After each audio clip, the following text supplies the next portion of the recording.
आज पहिल्यांदा मम्मी सोबत भाजी मार्केटला गेली. अच्छा, काय काय आणलंस? वह्या पुस्तक वगैरे? वह्या आणल्या, यश दादाला पुस्तक आणल्या आणि सँडल आणली मला आणि कोबी वगैरे सगळं सामान आणलं, कारण की यश दादा शाळेत गेला होता सकाळी, त्यामुळे मार्केटला.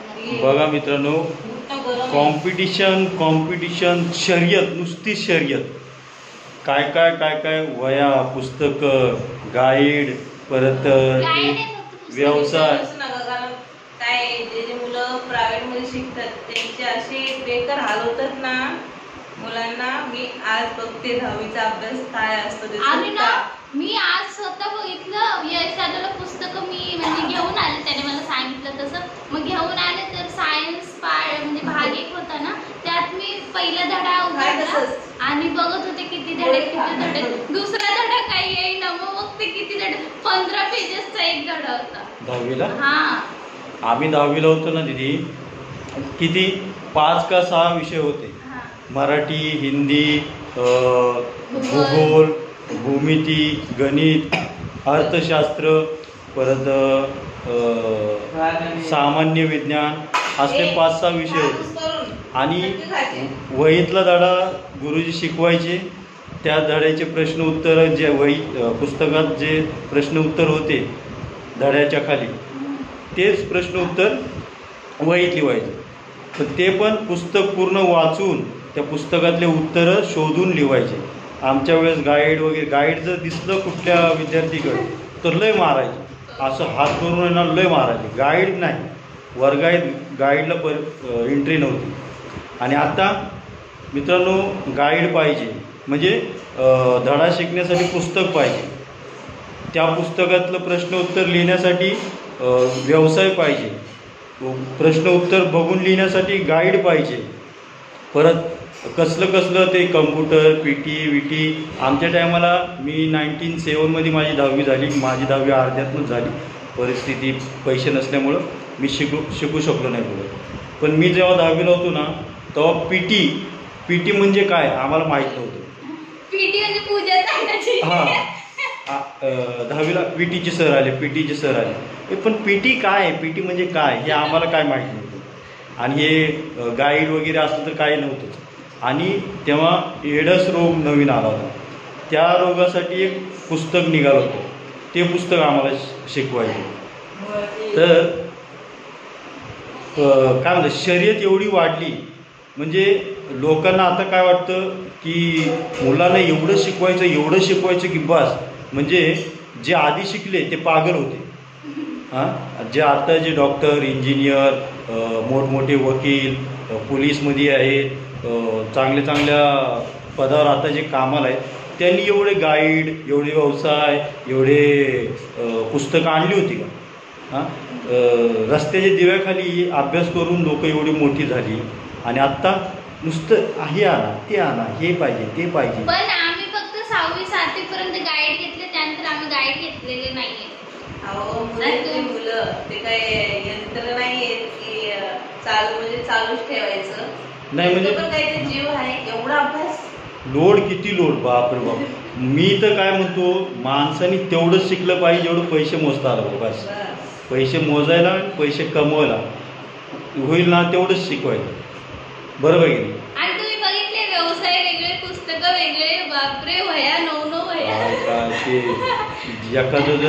एखाद्याच्या अंगात जीव नसेल तर तो 3 माळेवरती चढून खालून उतरूनच ते व्हायच्या वजनी मरून जाईल. आता आम्ही असं बोलतोय तर तुम्ही बरोबर जेवढं शिकाल तेवढं चांगलं, पण शिकण्याची लिमिट असते. बापरे, एवढा व्यवसाय बघून माणूस तर पागल होऊन जाईल. नाही, एवढं काय, पैसे मोजता आलं पाहिजे, पैसे कमवता आलं पाहिजे, एवढंच शिकायचं. माणूस 15वी 16वी ग्रॅज्युएट, MBBS हे ते करून काय करतो, एक फ्लॅट आणि एक गाडी, ह्यातच त्याची जिंदगी जाते. मग त्यापेक्षा एखादा चांगला धंदा, म्हणजे मुलांचं डोकं वाचून घ्या लहानपणी, किंवा हा मुलगा कुठल्या धंद्यात सक्सेस होईल त्या धंद्यात टाका. बरोबर नाही? एक फ्लॅट आणि एक गाडी, ह्याच्यासाठीच आयुष्य. चपाती बनवल्या कशी गोल ना, चंद्रासारखी गोल. जिजाबाईने आमच्या बनवली. ती सगळं स्वयंपाक करून ठेवते, तिला कुणी वाईट कमेंट केलेलं बोललेलं आवडत नाही तिला, हे काही बोलवतो म्हणून तिने तेव्हापासून ठरवलंय की मी स्वयंपाक करून दाखवणार. तर मित्रांनो, आज आमच्या यशचा पहिला दिवस होता. 10वी त्याला ॲडमिशन घेतलंय. तर त्याची वह्या पुस्तकं बघून म्हटलं चला एखादा व्हिडिओ करावा. तर तुम्हाला काय वाटतं, मुलांना एवढं लोड देणं चांगलं आहे? हां, जगू द्या ना, त्यांच्या हिशोबाने शिकू द्या, काय करायचं ते करू द्या. जे ते बसलेत ना वरती, त्यांनी जे इथे लिहिलं आहे ना तेच होणार. मग तुम्ही त्यांना दिवसा शिकवा नाही तर रात्री शिकवा, बरोबर ना? तर मित्रांनो, हां, जेवायला या. जेवता दादा बोलते तुमच्याशी. तर माझं म्हणणं एवढंच आहे की शाळा वगैरे आता चालू होणार आहे, मुलांना जास्त प्रेशर देऊ नका. बरोबर आहे ना? कारण काय, शिकणं पण महत्वाचं आहे. नाही मुलांना जास्त प्रेशर देण्याचा भाग म्हणजे आई वडिलांचं नाहीये. किती नाही, पण मोठी शाळा असू द्या, पण मुलांचं शिक्षण महत्वाचं आहे. महत्त्वाचं आहे, पण अजिबात प्रेशर अजिबात द्यायचं नाही. त्यांना जे जसं शिकायचं तसं हसता बोलता खेळता शिकू द्या. असं बस रे, कर रे, हेच केलं पाहिजे, तेच केलं पाहिजे, हेच सोडवलं पाहिजे, हेच लिहिलं पाहिजे, अक्षरच बरोबर नाही, तुला वाचायला येत नाही, असलं सारखं डिवचू नका मुलांना. बरोबर ना? माझी मुलं तशी हुशार आहे. हुशार सगळ्यांचीच मुलं असतात हो. सगळ्यांच्या आई बापांना वाटतं की माझी मुलं नाही, म्हणजे मी प्रेशर देत नाही. पास झाली, नाही झाली. स्वामी आहेत आपल्या पाठीशी. जे नशिबात दिलंय त्यांच्या तेच होणार. फक्त एवढंच की जास्त आपण ढील पण नाही सोडायचं. बाबा लय लाडाचा आहेस, बस माझ्या मांडीवर आणि मूत माझ्या कानात, असं नको. सॉरी. मुलांसाठी आहे. मुलांसाठी मुलं काय करतात माहिती का, मला आज मी आता पास होणार आहे, पप्पा मला सायकल पाहिजे, मला मोबाईल पाहिजे. ही आठ आमच्या पण मुलांची आहे. पण आम्ही सांगितलंय स्वतःच्या मेहनतीने तुम्ही कुठली वस्तू पाहिजे ती घ्या. नाही, मी काय म्हणतो, मुलांना हाणून मारून समजू नका. इमोशनली ब्लॅकमेल करायचं. कसं मला जमतं आहे दीदी. म्हणजे मारायचं नाही, जास्त ओरडायचे नाही, प्रेमाने समजायचं, प्रेमाने. मुलं जर ऐकत नसतील तर त्यांना मारून मुलांना रडवायचं नाही. उलट आपण रडत बसायचं, तू असं केलं. म्हणजे मुलांना आपल्यावर दया आली पाहिजे, माझा बाप एवढा काम करतो, माझे आई वडील एवढे आमच्यासाठी करतात, तर आपण पण काहीतरी केलं पाहिजे. बरोबर ना? तर मग तू काय बनणार मोठं?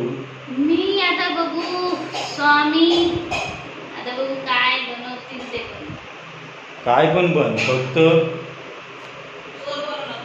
नाही, काय पण बन, फक्त एवढंच की आपल्यामुळं आपल्या आईवडिलाचे, आपल्या भावांचे, आपल्या नातेवाईकांचे, आपल्या मित्रांचे, म्हणजे आपल्यामुळं आपल्या कुणाचंही या समाजात नाव वाईट होऊ नये. काही पण बन, तू मग ती कलेक्टर बन आणि तिथं BMC मध्ये झाडू मारणारी पण इज्जत से जीने का और इज्जत से मरने का, है की नाही? चला, श्री स्वामी समर्थ. पटलं असेल तर लाईक, शेअर, कमेंट करा. आमच्या चॅनलला सबस्क्राईब करा आणि काय म्हणते, बेल आयकॉनला क्लिक करायला करा. आणि तुम्ही चांगला सपोर्ट करताय, असंच सपोर्ट आम्हाला करत राहा. हां, त्याबद्दल खूप खूप धन्यवाद, मनापासून धन्यवाद. यश दादा, यशला बिचारा सारं जाते स्कूलला. चला मग.